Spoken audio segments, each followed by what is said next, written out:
Hello YouTube, it's Mike again from Miller's A Plus Painting.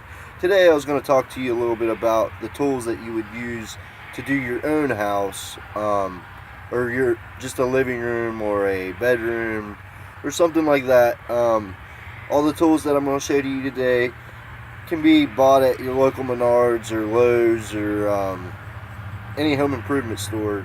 I would not recommend buying Walmart stuff. Their stuff is very cheap. It's made by one company, just different names. So I would recommend going to your local improvement store.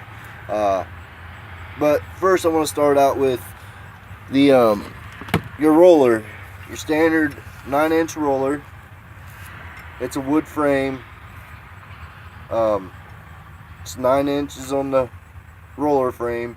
It's got a wood handle.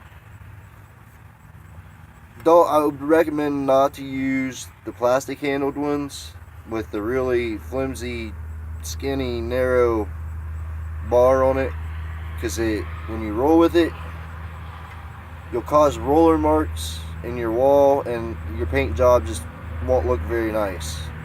So I recommend using the wood handled frame. Purdy sells them. This one's just a generic Menards one. Other than that, that's one of your most standard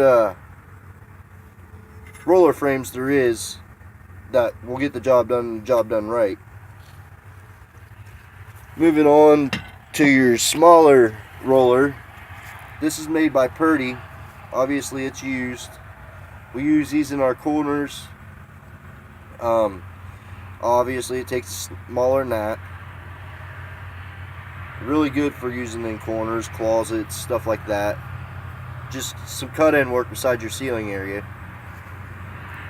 And it also will screw onto an extension rod as well.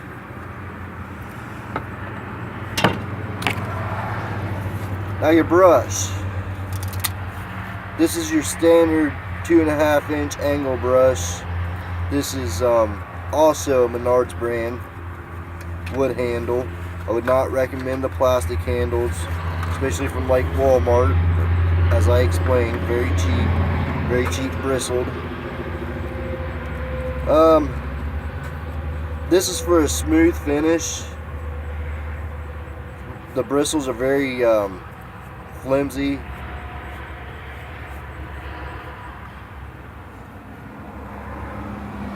It's polyester nylon. It's great for cut work around your ceilings for your finish coat. But as I said, always wood handle. Don't go with that cheap plastic, because then it wants to come out of your little nails. When they come out of your plastic, it comes loose and you're slopping around everywhere.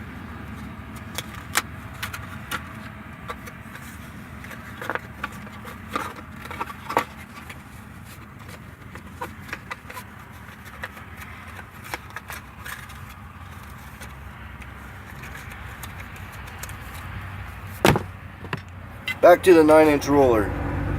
They got these in the newer plastic frames. They're not metal.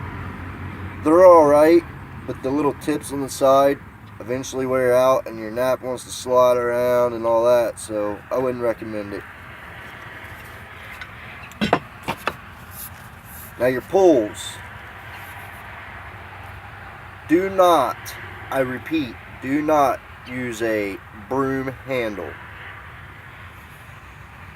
You got some that are better and some that are junk.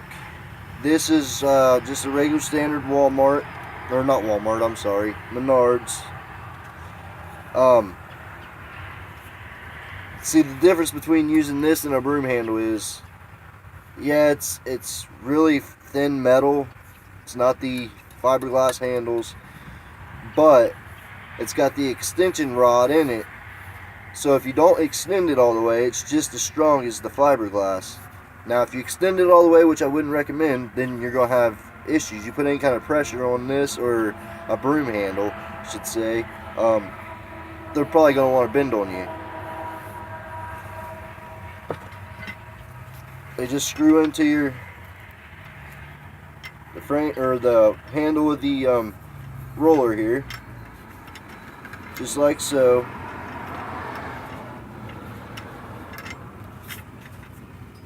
And you can extend it like that, but like I said, don't extend it all the way.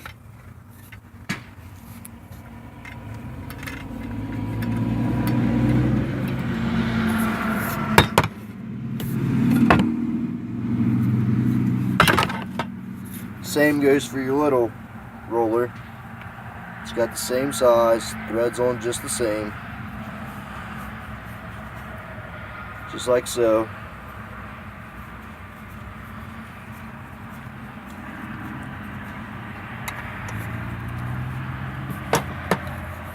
Now, moving on to your roller naps. This is a Purdy nap. This is the only kind of nap I recommend you use. This is a 1/2 inch nap. This is the best thing for your walls. Unless you're doing a primer coat, then a 3/8 would be alright. Or if you're doing ceilings, 3/8 would be alright.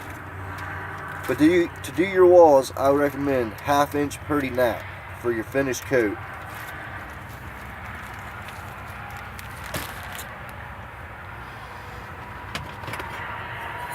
Spackle knife. Obviously, it really don't much matter on this. You're just putting spackle on a wall.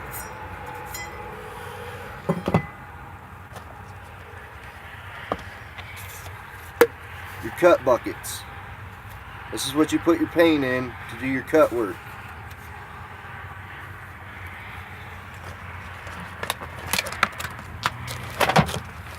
They sell liners for them that go in it. That way you ain't got to keep washing it out. You just pull your liner out and pitch it. I recommend the Handy paint pail because it's got the handle that you put your hand in like that.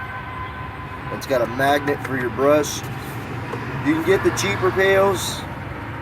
It's got a handle you hold like this. They're really flimsy. They're junk. You can use it if you want, but I prefer this. It's the best.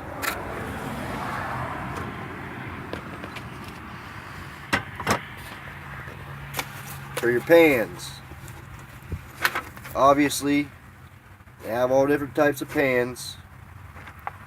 Got liners that go with them. Almost every pan's got a liner. This is a cheap plastic one from Menards. Works just as good as any other one for DIY stuff for yourself. Now, as a commercial painter, I use all Purdy and metal pans. But, I mean, just a quick job, plastic one does just as well.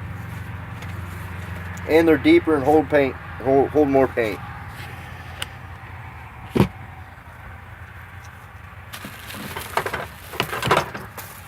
Always have drop cloths. Never want to do any painting without drop cloths.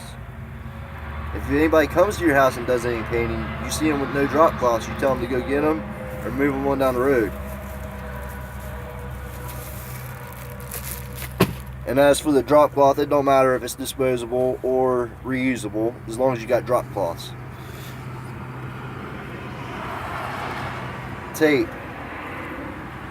This ain't your standard painter's tape, your blue tape or your frog tape. This is Scotch tape, which is also used for painting. I recommend using Scotch. It's a little bit better than the blue tape, I feel. That's my opinion. It sticks better and it don't allow as much bleed through, so recommend this using Scotch tape.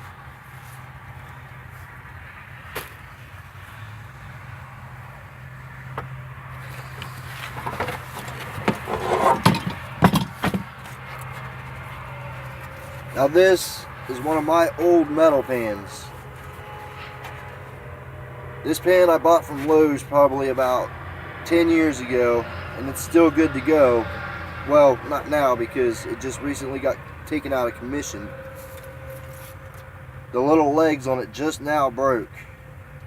So if you're doing any kind of serious painting, I would recommend using Lowe's metal pans with liners. Obviously somebody used this without a liner, I don't know why, but That's it for today. Tomorrow, tune in with me, and I'll show you how to DIY your own bedroom or living room or kitchen. Please subscribe to us. Come like our videos. Thanks.